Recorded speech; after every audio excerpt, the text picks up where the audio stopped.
that the judgment of a thing is deduced from its تصور, from its conception. So, for example, if I say to you, liberty is an extraordinary quality and virtue, and you say, yeah, that is the case. If your definition differs from my definition, we aren't going to have agreement. Bismillah ar-Rahman ar-Rahim. نويت أتعلم وتعليم وتذكر وتذكير والنفع والانتفاع والإفادة والاستفادة والحث على تمسك بكتاب الله وسنة رسوله صلى الله عليه وسلم والدعاء إلى الهدى ودلالة على الخير ابتغاء وجه الله ومرضاته وقربه وثوابه سبحانه وتعالى.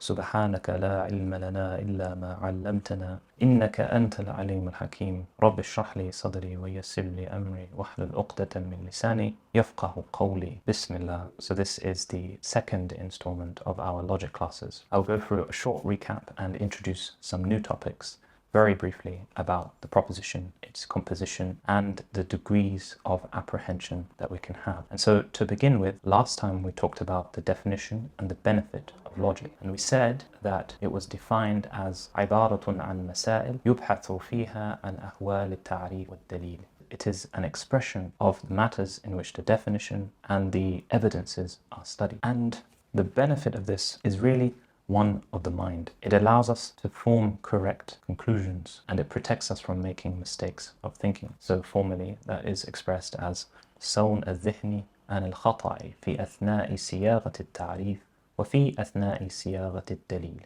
So protecting the mind from making mistakes when forming the definition and when forming the evidence. So to go into تصور again, we defined it as إدراك المفرد. So it is apprehension of the singular term. Now, what does apprehension actually mean? What does idrak mean? Idrak, and when defining this, it can become rather circular, is defined as al-ilmun bi-shay or ma'rifatun bihi.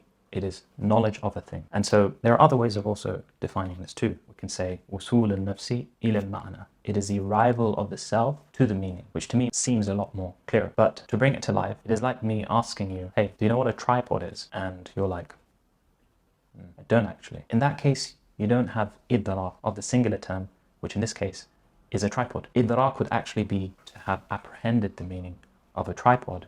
And you might say, a tripod is a stick which holds various devices, the most common among them, the camera. There you have idrak. There you have knowledge of the thing as it is. Or if I say, do you know what the meaning of a human being is? And I say, human being is hayawanun natiq.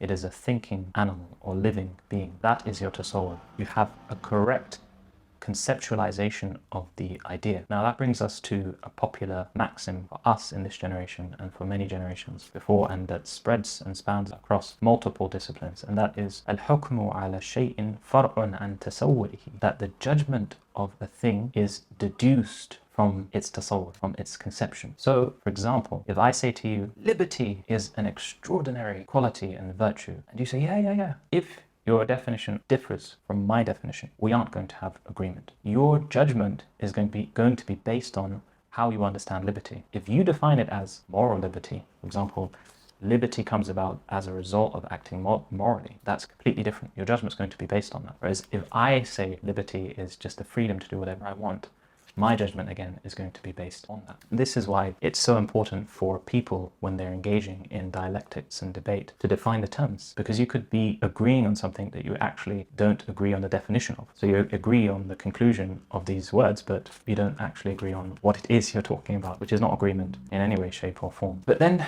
you encounter تصديق, and تصديق is built on تصور. It's built on conceptualization.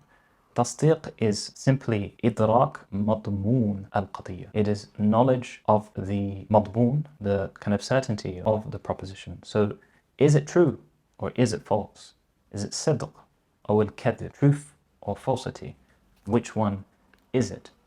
Now you're going to encounter different types of propositions, and you do, and you know of them already. In fact, logic oftentimes feels like you're working backwards from what you know already. You're just recategorizing things. So with a proposition, قضية, there are two types. Can be قضية موجبة, affirmative proposition, like for example saying Zaid is standing. However, on the flip end, there is a negative proposition, and that would be to say Zaid is not standing, or the car is not grey. Positive and negative.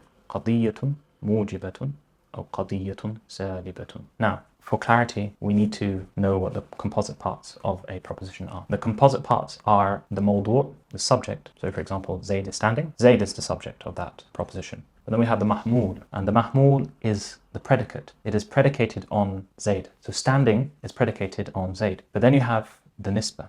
And the nisbah is the nexus, the connection between these two things in light of sidq or al-kadhib, in light of truthfulness or falsity. So here we have the composite parts of a qadiyya. Qadiyya can be mujiba or saliba, affirmative or negative. It is composed of the mawdu', subject, mahmud, predicate, and the nisbah, the nexus between them. Now, how do we ascertain whether or not that thing is true or false? It is by doing investigation. You arrive at the truthfulness of a thing or the falsity of it by way of investigation. The last thing we want to touch on is, before we were talking about idrak, but what are the degrees of idrak of this nexus that you can have? The degrees are 4, and they're really simple, and again it feels like we're working backwards from things we know. The first would be, say for example I went and I saw Zayd, and I saw in fact he's actually standing. He is standing, 100%. I have yaqeenun jaziman, I have definite certainty without any doubt he's standing. That is the degree called yaqeen, called certainty. Now if I go and I see him and something gives me some doubt,